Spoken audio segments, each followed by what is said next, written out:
Masa kampanye pemilu 2024 belum dimulai, tapi partai politik hingga baca pres sudah mulai menebar janji. Bakal calon presiden dari Gerindra, Prabowo Subianto misalnya, saat berpidato politik di acara konsolidasi pemenangan Partai Bulan Bintang di Padang, Sumatera Barat, dia mengumbar sejumlah janji jika menang di Pilpres 2024. Di antaranya pemberian makan siang dan susu gratis untuk siswa di sekolah negeri, swasta, pesantren, anak-anak balita, hingga bantuan gizi untuk ibu-ibu hamil. Tak hanya Prabowo, janji juga ditebar Partai Kebangkitan Bangsa (PKB) jika ketua umumnya Muhaimin Iskandar menang di Pilpres 2024. Janji yang disebutkan Wakil Sekretaris Jenderal PKB Syaiful Huda diantaranya menaikkan dana desa menjadi 5 miliar rupiah, BBM murah, tunjangan ibu hamil sebesar 6 juta rupiah, hingga sekolah gratis dan subsidi pupuk bagi petani berlahan kecil. Tebar janji manis sebelum masa kampanye alias curi start ini pun menjadi sorotan. Tapi tudingan curi start ini dibantah oleh Gerindra. Wakil Ketua Umum Partai Gerindra Habibur Rahman memastikan apa yang disampaikan Prabowo bukan kampanye, melainkan gagasan masa depan. Dia beralasan jangan sampai masyarakat beli kucing dalam karung dalam memilih presiden tahun 2024. Gerindra mengaku sudah mengkaji sejak lama gagasan memberi makan dan susu gratis untuk pelajar.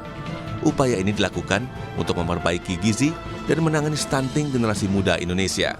Program makan siang dan susu gratis untuk masyarakat, untuk siswa tepatnya, itu bukan sebuah kampanye karena memang Pak Prabowo belum ditetapkan sebagai capres.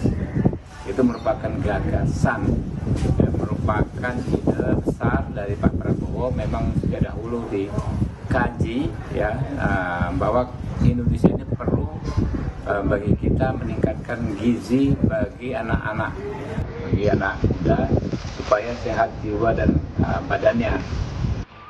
Tebaran janji jelang pemilu yang dilakukan baca pres hingga caleg ditanggapi pula oleh Bawaslu. Badan Pengawas Pemilu membuka peluang mengusut dugaan pelanggaran yang terjadi. Menurut anggota Bawaslu Puadi, seperti yang kami kutip dari laman kompas.com menyatakan, intinya sekarang partai politik yang sudah ditetapkan sebagai peserta pemilu hanya boleh melakukan sosialisasi di internal partai politik. Berdasarkan peraturan KPU nomor 15 tahun 2023, maka dapat dikategorikan sebagai pelanggaran sosialisasi. Lalu seperti apa semestinya baca pres dan caleg sosialisasi sebelum masa kampanye? Tim Liputan Kompas TV.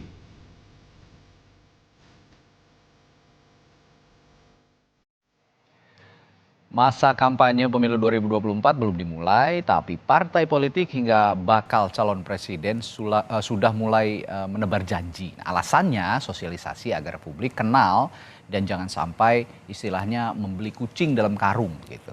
Nah, benarkah seperti itu? Dan apakah curi start kampanye ini melanggar aturan kampanye? Seperti apa pula seharusnya pengawasan yang dilakukan? Kami akan bahas bersama sejumlah narasumber. Ada anggota Dewan Pembina Perludem, Titi Anggraini, lalu pengamat politik sekaligus Direktur Parameter Politik Indonesia, Adi Praitno, dan juga pengamat media sosial, Enda Nasution. Selamat pagi, Bapak-Bapak dan Ibu. Selamat pagi, Mas Radi, semuanya, Mas Adi, Mas Enda. Baik, sehat semua selalu ya. Nah, saya akan mulai dari Mbak Titi dulu sebagai peneliti pemilu dan pemerhati pemilu yang sudah lama dari pemilu ke pemilu. Ini kan nggak pertama kali terjadi sebenarnya ya Mbak Titi, dan ini sudah terus berulang. Tapi alasan-alasan dari bakal capres dan juga partai politik ini kan sosialisasi gitu yang dilakukan, ini sosialisasi untuk mengemukakan gagasan seperti yang saya singgung di awal tadi, supaya masyarakat tidak beli kucing dalam karung. Nah, bagaimana Anda menjelaskan soal ini? Pertama, untuk 2024 memang ada fenomena yang tidak terdapat pada 3 pemilu terdahulu, Mas Radi. Di mana masa kampanye kita ini dipangkas waktunya sedemikian rupa. Kalau pada 2009 untuk pertama kali pemilu kita itu durasinya panjang sekali, sampai 9 bulan. Lalu kemudian 2014, 2019 juga sama. Jadi bahkan di 2019 waktu kampanye memang lebih pendek dari pemilu sebelumnya, hanya 6 bulan 3 minggu. Sekarang 2024 itu hanya 75 hari. Jadi bayangkan, pemilunya kompleks, rumit, besar, yang dipilih ada 5 posisi, masa kampanyenya hanya 75 hari. Tetapi penetapan partai politik peserta pemilu itu sudah dilakukan sejak 14 Desember 2022. Ini yang agak lucu Sekarang sebenarnya.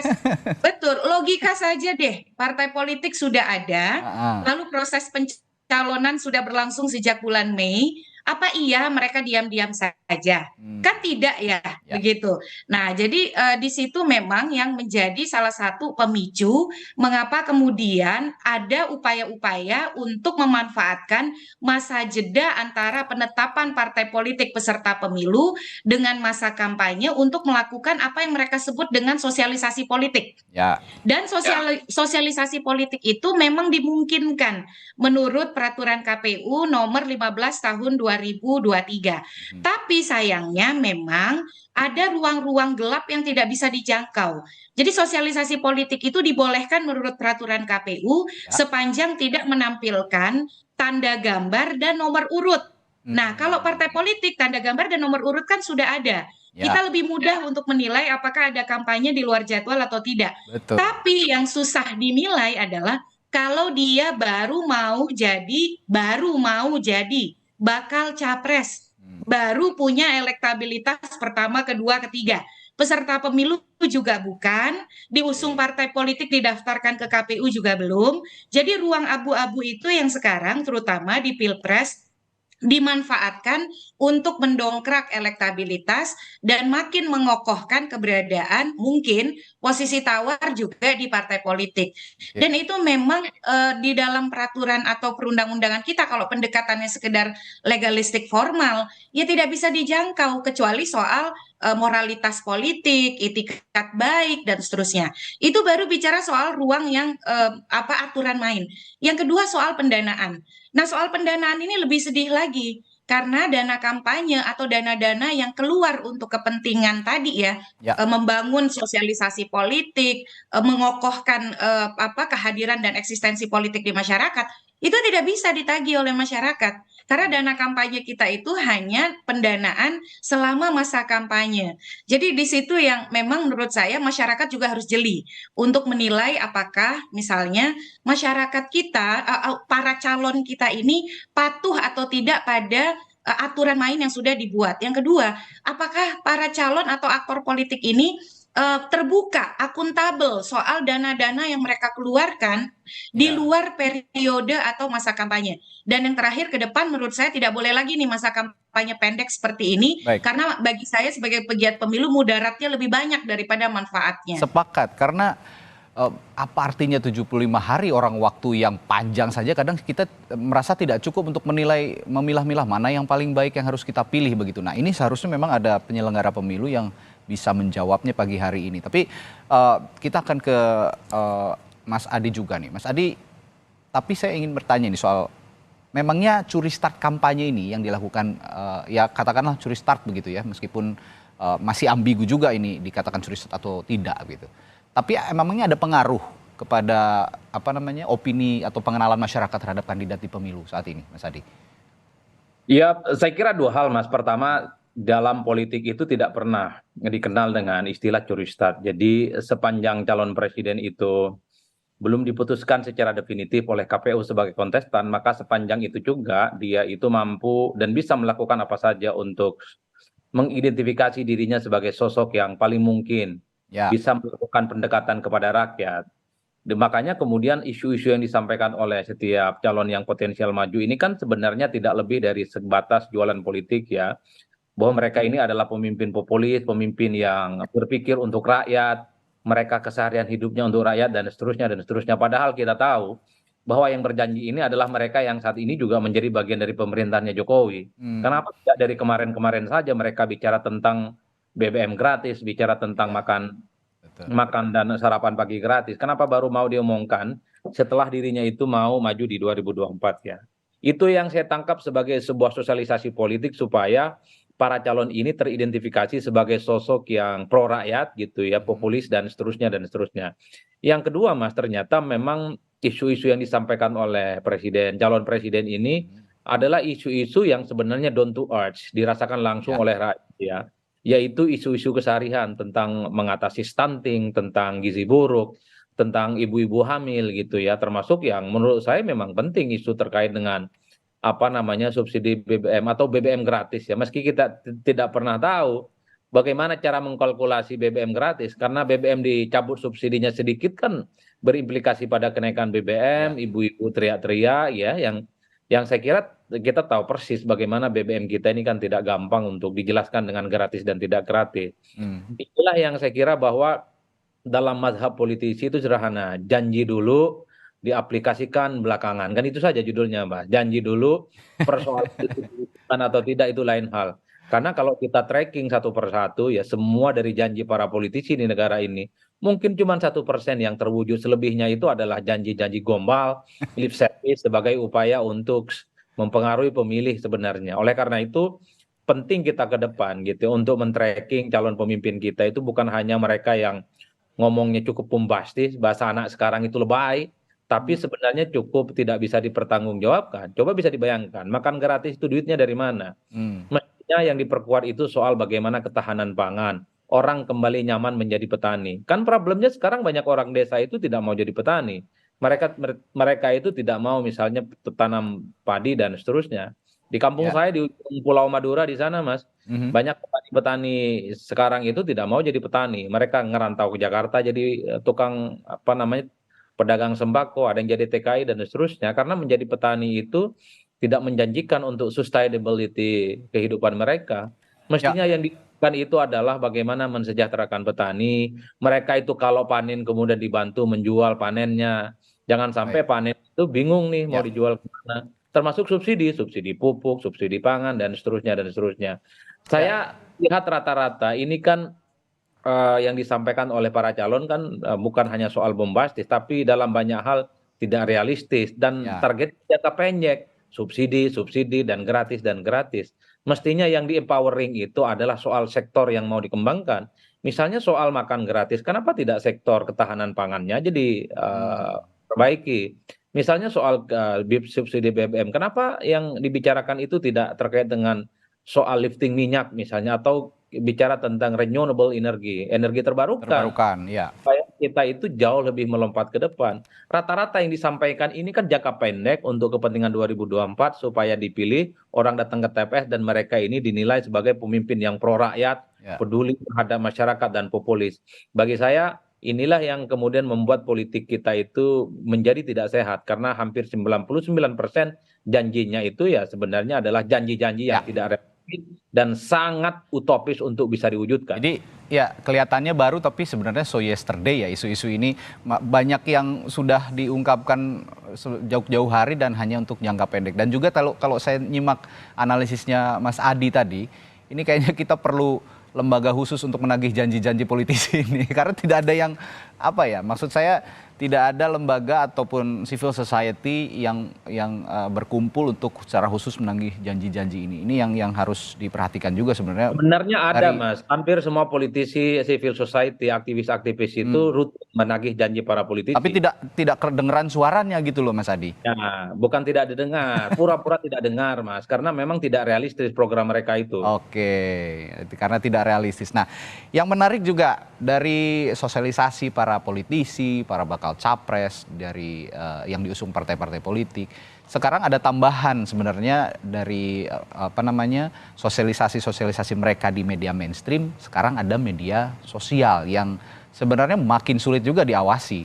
Saya akan ke Mas Enda nih, janji-janji manis yang bertebaran di media sosial, Mas Enda. Menurut Anda, video janji manis ini cepat sekali beredar karena masyarakat termakan janji-janji mereka atau karena mereka tidak percaya, Mas Enda? Ya, secara umum sih ya dari apa yang saya lihat justru malah janji-janji ini jadi bahan permainan gitu kalau di media sosial ya. Jadi komentar menarik juga mencermati opininya Mas Adi tadi ya bahwa memang ini tidak sehat, tapi di sisi lain juga masyarakat jadi kebal sih sebenarnya ya. Mungkin minimal masyarakat media sosial ya, karena kita juga sudah pernah mengalami janji-janji sebelumnya, lalu kemudian janji-janji yang sekarang juga tidak ditelan bulat-bulat juga gitu. Jadi begitu ada janji akan ada yang ini gratis, itu gratis, pertanyaan pertama memang di media sosial adalah caranya gimana gitu kan. Jadi malah jadi bahan permainan. Nah ini mungkin masukan juga buat para capres, siapapun yang mau dan mungkin para caleg juga sama ya, akan ada semacam janji-janji juga.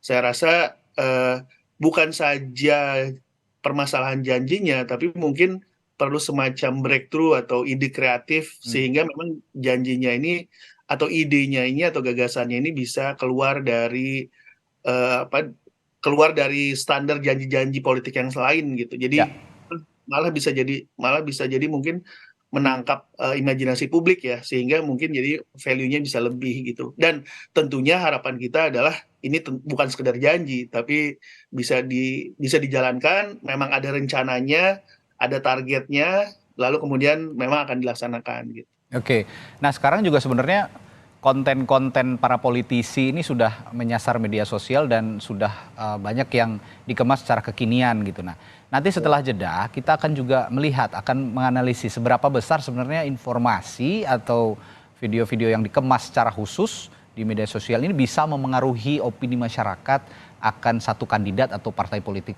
terkait janji-janji manis yang sudah mereka utarakan sebelumnya di media-media mainstream. Kami akan bahas sesaat lagi, tetaplah bersama kami di Sapa Indonesia Pagi. Masih membahas janji-janji manis partai politik atau politisi dan juga bakal capres di sekarang, di masa-masa sekarang yang notabene belum masuk masa kampanye. Apakah ini menjadi pelanggaran? Kemudian kita bahas masih bersama 3 narasumber, ada Mbak Titi Anggraini dari Perludem, ada Mas Adi Praitno, pengamat politik, dan juga Mas Enda, pemerhati media sosial, Mas Enda Nasution. Tadi saya sebelum jeda sempat nanya ke Mas Enda juga nih. Nah, kalau di janji-janji manis yang bertebaran di media sosial, ini seberapa besar Anda melihat pengaruh informasi video di media sosial ini mempengaruhi opini masyarakat akan satu kandidat? Nah, kan sekarang sudah dikemasnya juga banyak nih, sama tim media sosial mereka udah dikemasnya itu secara kekinian. Nah, itu seberapa besar sih bisa mempengaruhi opini masyarakat sebenarnya di media sosial? Nah, media sosial ini menarik, apalagi dalam konteks sekarang ya, karena pertama memang segmen masyarakat muda ya, dari milenial, Gen Z, Gen X juga sudah menggunakan. Apalagi kalau kita lihat per platform, dari yang sangat muda misalnya di TikTok, Instagram, lalu juga yang lebih senior di Facebook juga masih sangat ramai. Apalagi ya ada juga media dalam tanda kutip sosial, walaupun sebenarnya lebih ke aplikasi instant messaging yang kita nggak bisa track sama sekali ya, seperti WhatsApp gitu. Nah, jadi media sosial ini selain media yang murah, tapi juga memang interaktif ya, sehingga bukan hanya sekedar satu arah informasi yang kita bisa dapat, tapi juga kita bisa bersuara. Nah, ini akhirnya kemudian menjadi semacam kanal media, kanal informasi yang butuh pengelolaan sendiri dan memang sangat berpengaruh. Walaupun memang kita juga perlu melihat segmen audiens yang mau dikejar gitu ya. Dalam arti kalau kita nggak bisa membagi atau agak butuh pengelolaan lebih untuk membagi. Kalau kita bicara elektoral gitu ya, karena kan media sosial hampir seluruhnya bisa terekspos secara nasional, sedangkan mungkin dalam bahasa politik atau dalam bahasa kampanye kadang-kadang ada elektoral atau teritori tertentu yang memang perlu pendekatan lebih banyak. Jadi memang untuk menjawab tadi Mas, artinya besar, karena memang dalam setahu saya nih, nanti mungkin kalau dikoreksi ada sekitar berapa 25-30% pemilih yang memang belum menyatakan siapa gitu ya. Jadi masih mengambang begitu. Range-nya segitu memang. Inilah kantong suara yang memang sedang dikejar dan coba di-tap in dengan berbagai cara, baik secara substantif pesan maupun juga secara gaya ya atau style gitu. Jadi mana yang lebih accessible, mana yang mungkin lebih menarik untuk anak muda terutama, mana yang kemudian lebih nyambung, itu yang akhirnya jadi diperjuangkan dengan kuat dalam rentang waktu beberapa hari ke depan ini gitu. Ya, dan data itu tadi yang Mas Enda bilang 25% sampai 30% yang belum menentukan pilihan atau mengarahkan, masih mengamati lah ya, pemilih mengambang itu rata-rata memang masyarakat atau pemilih modern yang saat ini masih mencermati, yang juga mayoritas mengakses media sosial dibandingkan media-media mainstream lainnya. Nah, biasanya media mainstream ini justru pemilih-pemilih tradisional begitu. Nah, saya akan ke Mas Adi. Mas Adi begini, beberapa orang atau beberapa pihak yang ya katakanlah sekarang sudah curi-curi sosialisasi itu kan sebenarnya ada di lingkaran pemerintahan ya. Dari mulai Pak Prabowo saat ini menjabat sebagai Menhan, dan juga Muhaimin Iskandar, partainya juga pendukung pemerintahan saat ini dari PKB, yang dia juga seorang pimpinan MPR, belum lagi beberapa waktu sebelumnya juga kita pernah lihat Mas Gibran, wali kota Solo yang juga notabene anaknya Pak Jokowi juga ikut nempelin stikernya Mas Ganjar kan, sosialisasi begitu. Nah, apakah kalau Anda lihat ini karena mereka merasa punya power, terus akhirnya dengan PD-nya untuk sosialisasikan gagasan lah yang bilang mereka gagasan, atau seperti apa Mas Adi? Ya sebenarnya secara prinsip soal sosialisasi politik itu kan tidak kenal ruang dan waktu dan tidak kenal dalam batas-batas apakah dia menjadi bagian dari koalisi pemerintah ataupun oposisi.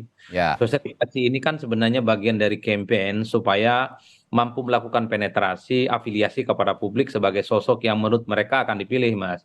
Kan biasanya campaign itu ada dua, serangan udara dan serangan darat. Ya. Isu-isu yang disampaikan oleh para calon presiden ini kan bagian dari jualan isu di level udara. Mereka biasanya mengamplifikasi melalui media sosial, media mainstream, kemudian melalui diskusi-diskusi dan seterusnya, termasuk misalnya melalui opinion maker yang mereka hire ya sebagai bagian dari kepentingan mereka.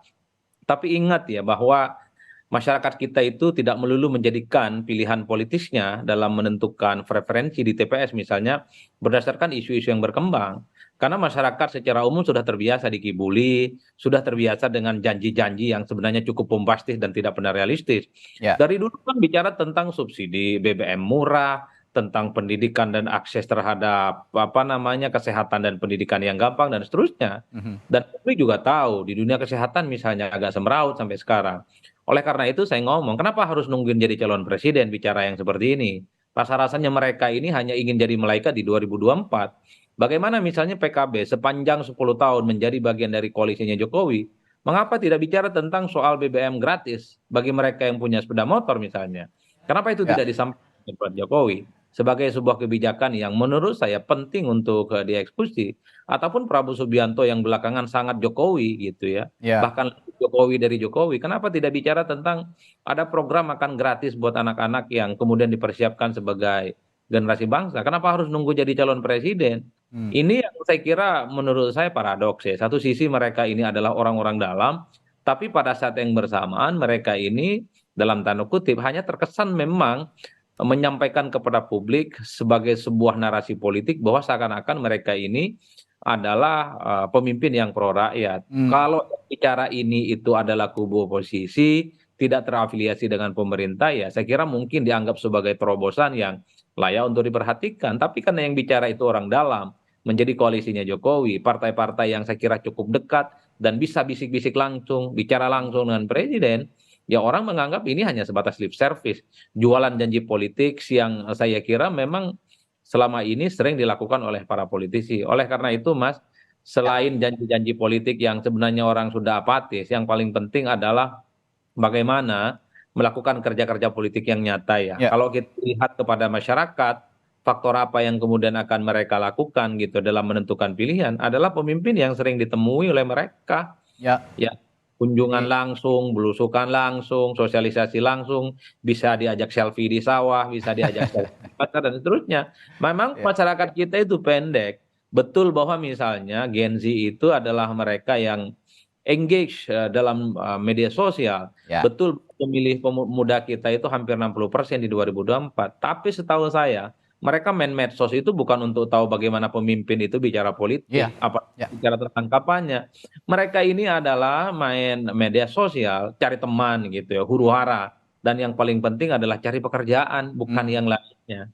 Oleh karena itu, kalau memang ini penetrasinya untuk pemilih muda, saya kira isunya bukan isu yang sebenarnya isu langitan dan sebenarnya sudah usang. Kalau mau ya, apa yang kemudian dekat dengan keseharian anak-anak muda itulah yang dibicarakan. Misalnya, bisa kuliah dengan gampang, akses terhadap dunia pekerjaan juga relatif mudah dan seterusnya dan seterusnya. Dan saya lihat juga lebih ke diskusi tatap muka, mereka lebih mengenal gitu ya Mas Adi ya. Kalau dibandingkan karena ada kampanye di media sosial. Betul, ada interaksi langsung sebenarnya yang dibutuhkan oleh para pemilih. Untuk apa misalnya memilih pemimpin tapi kakinya tidak nyentuh tanah. Mereka tidak benar gading tapi tidak bisa dialog secara langsung. Kenapa anak muda ini disasar? Karena anak muda ini treatmentnya harus equal. Jadi calon pemimpin yang akan mereka pilih itu harus bisa diajak langsung. Kalau di medsosnya di-mention, diajak dialog, harus direspon satu persatu, Mas. Itulah yang disebut dengan demokrasi langsung. Ya. Makanya muda ini agak apatis karena ketika mereka komplain, ketika mereka bicara tentang kesulitan hidup mereka, baik melalui medsos atau apapun tidak ada respon. Oleh karena itu, para politisi ini ya hanya sebatas Ya. jualan politik ya. Sebenarnya Mas Adi, kalau kita lihat kriteria yang tadi Mas Adi jelaskan, sejauh ini Wali Kota Solo Gibran Rakabuming Raka melakukan hal itu ya. Jadi mereka merespons langsung begitu dari media sosial, langsung turun ke lapangan kalau memang ada keluhan dan itu diutarakan di media sosial. Nah, ini sebenarnya bisa jadi contoh kan untuk para politisi mengampanyekan atau misalnya berinteraksi dengan para konstituennya begitu ya Mas Adi. Betul, pemilih kita ini kan ingin bagaimana bicara langsung dengan calon yang akan mereka pilih, Mas. Medsos itu salah satu cara mungkin, karena kalau mau menghadap mereka susah, protokoler, ada janji-janji, macam-macam lah ceritanya. Nah, medsos itu paling mungkin bagaimana ada interaksi dua arah antara leader, calon pemimpin dengan pemilih. Oleh karena itu, kita bisa cek itu setiap medsos yang bikin janji-janji politik, apakah ada responnya? Rata-rata nggak ada respon, Pak. Ditanya, bagaimana pekerjaan kita ini? Kita lulus nih SMA, sulit cari pekerjaan, mau kuliah ribet, dan seterusnya. Nggak ada jawaban, Pak. Jadi dalam banyak hal sebenarnya janji-janji politisi ini ada di langit gitu ya. Kenapa tidak bicara tentang jangka panjang gitu ya? Soal BBM, soal bagaimana ketahanan pangan, soal gaji guru, gaji PNS, dan seterusnya, dan seterusnya. Baik. Jangan pernah berpikir seakan-akan hidup ini selesai di 2024 lah, kira-kira begitu.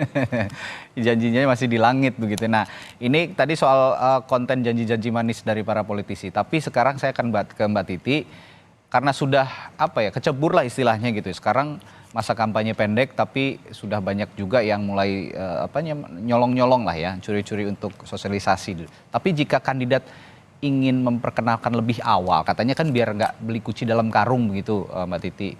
Mereka ingin mengenalkan lebih awal kepada masyarakat gagasan-gagasan mereka, meskipun ya yang saya katakan tadi belum nggak juga terlalu baru karena gagasan-gagasan ini masih ada, sudah pernah ada pada pemilu-pemilu sebelumnya.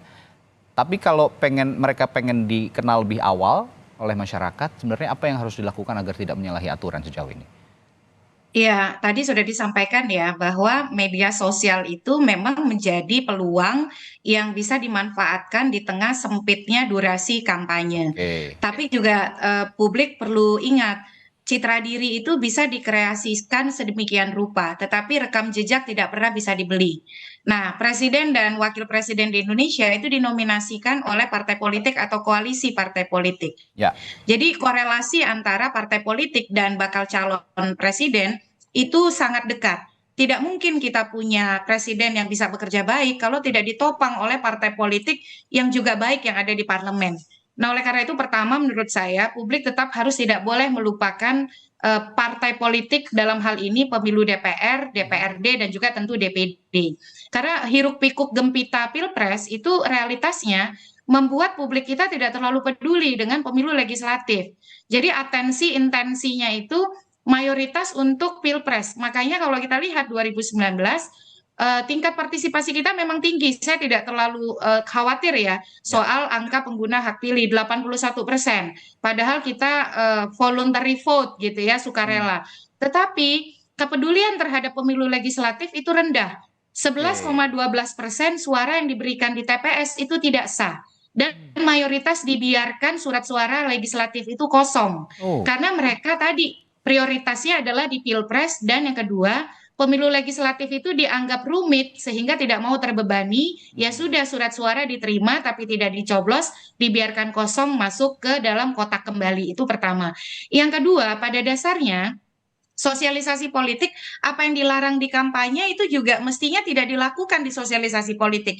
Jangan sampai karena ini belum masa kampanye, belum ada calon, lalu terjadi bagi-bagi uang. Lalu kemudian terjadi hal-hal yang sifatnya transaksional karena memanfaatkan ruang kosong tadi, dan penegakan hukum lebih abu-abu untuk ditegakkan.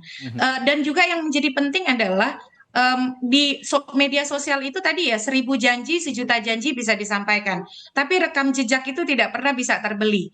Nah, bagaimana sejak awal kita juga media, masyarakat sipil, dan juga kontestan mengarahkan hal-hal yang pendekatannya itu substantif selain tadi dialog, ruang yang sifatnya diskusi, diskursus, tanya jawab, tatap muka, tetapi juga mengajarkan hal-hal bagaimana mengajak pemilih kita untuk cermat meneliti rekam jejak.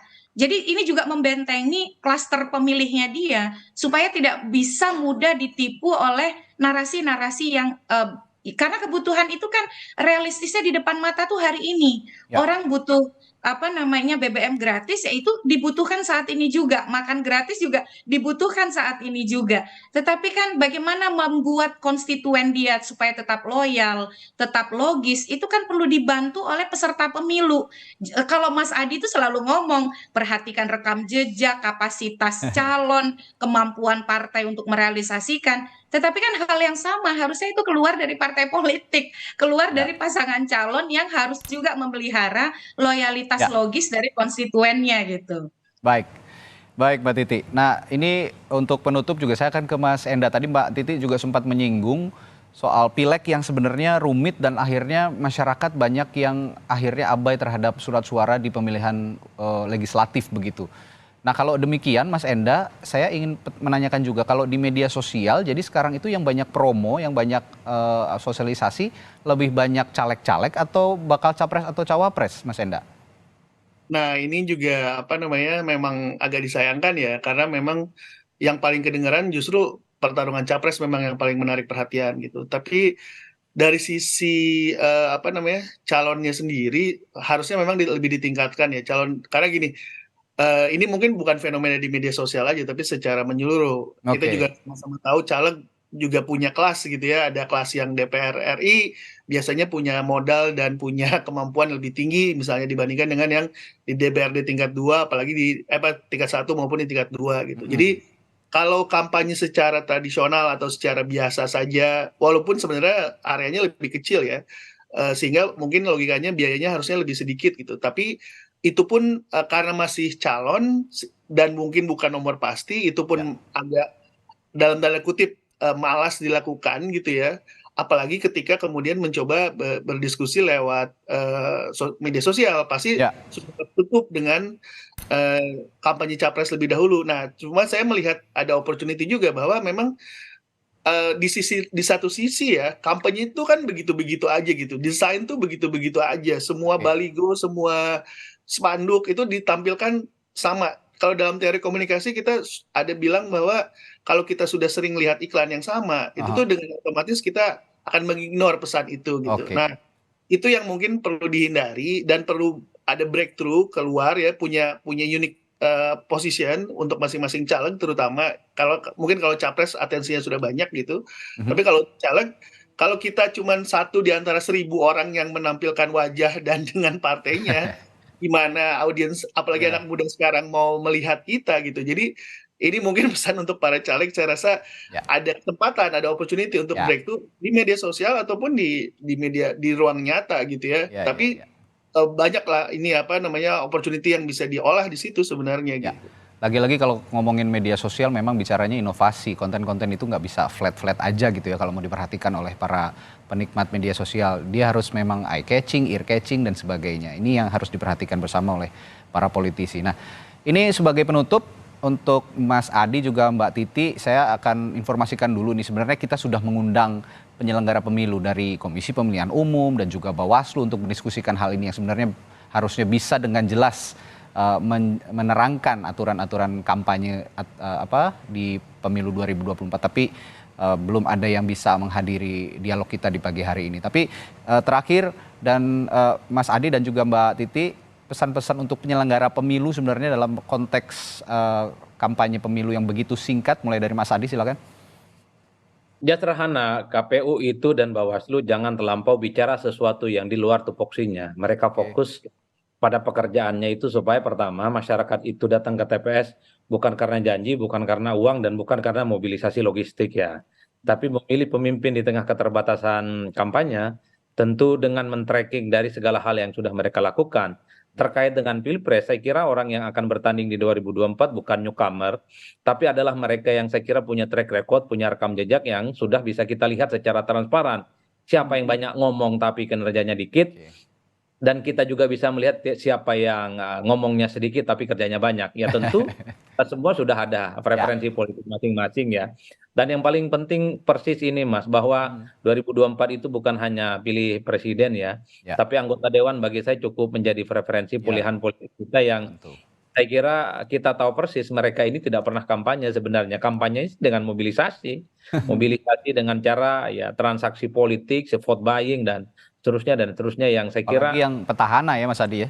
betul, karena politisi ini kan rata-rata main di tikungan akhir, nggak perlu visi misi, nggak perlu kampanye, nggak perlu janji politik, nggak perlu sosialisasi, nggak perlu door to door campaign. Mereka itu datang sehari 2 hari jelang pencoblosan, meyakinkan pemilih dengan uang, dengan logistik yang saya kira dan akan menang gitu. Udah selesai. Pemilih kita kan pendek-pendek Mas. Siapa yang datang di akhir bawa sembako, bawa bantuan, apalagi ada transaksi atas nama Tuhan. Ingat ya, atas nama Tuhan, kalau macam-macam lah Mas. Ini saya kira memang cukup bahaya bagi demokrasi kita. Mari kita berharap masyarakat kita itu menjadi pemilih yang rasional, dan saya juga berharap kepada elit dan politisi jangan pernah melulu mereka itu dijadikan sebagai objek dalam sebuah pemilu, tapi jadikan mereka itu sebagai pemimpin, pemilih yang rasional, yang secara perlahan ini akan meningkatkan bagaimana indeks demokrasi kita itu bertumbuh secara signifikan. Bukan hanya soal datang ke TPS itu maksimal, tapi yang paling penting basis kognitif dan perilaku mereka itu didasarkan pada preferensi-preferensi yang juga cukup rasional. Ya, pesan dari Mas Adi adalah kalau jadi politisi, apalagi mau pemilu, janganlah punya gagasan-gagasan yang pendek, apalagi ingin dipilih secara instan begitu, karena bukan untuk kemajuan yang singkat, tapi untuk kemajuan jangka panjang untuk bangsa ini. Nah, yang terakhir ke Mbak Titi, pesan untuk penyelenggara pemilu dan juga pesertanya seperti yang diutarakan Mas Adi tadi. Silakan. Kalau saya terhadap penyelenggara pemilu sederhana saja, sesuai dengan tugas fungsinya, banyak bicara, banyak bekerja. Tapi yang dibicarakan itu adalah menyampaikan perkembangan tahapan pemilu dengan utuh, dengan komprehensif, dan juga mudah kepada publik. Jadi penyelenggara pemilu harus banyak bicara kepada publik, sejauh mana tahapan sudah dilaksanakan, akses informasi, dan juga bagaimana kemudian misalnya contoh kenapa pendaftaran capres dipercepat, itu justru jangan sembunyi penyelenggara pemilunya, sambil bekerja sesuai tahapan. Tidak perlu membangun narasi yang sifatnya masih perbincangan politik, percepatan pilkada lah dan seterusnya. Itu yang pertama. Yang kedua, penyelenggara pemilu, karena kita berhadapan dengan pemilu yang rumit, kompleks dan besar, akses informasi publik juga harus dibuka dengan luas. Masa riwayat hidup caleg baru dibuka nanti 3 November, harusnya dari sekarang. Jadi pendekatan-pendekatan yang menyatakan sedikit-sedikit ini informasi dikecualikan, informasi rahasia. Caleg itu butuh dikenal oleh publik melalui informasi yang kredibel. Informasi kredibel itu dari mana? Dari KPU. Oleh karena itu bukalah riwayat hidup caleg dari sekarang begitu. Kepada peserta pemilu ya tentu saja. Sebagian dari negara ini urusannya sebagian besar hulunya itu ada di partai politik. Baik buruknya Indonesia itu saya perhatikan dan saya alami dari partai politik.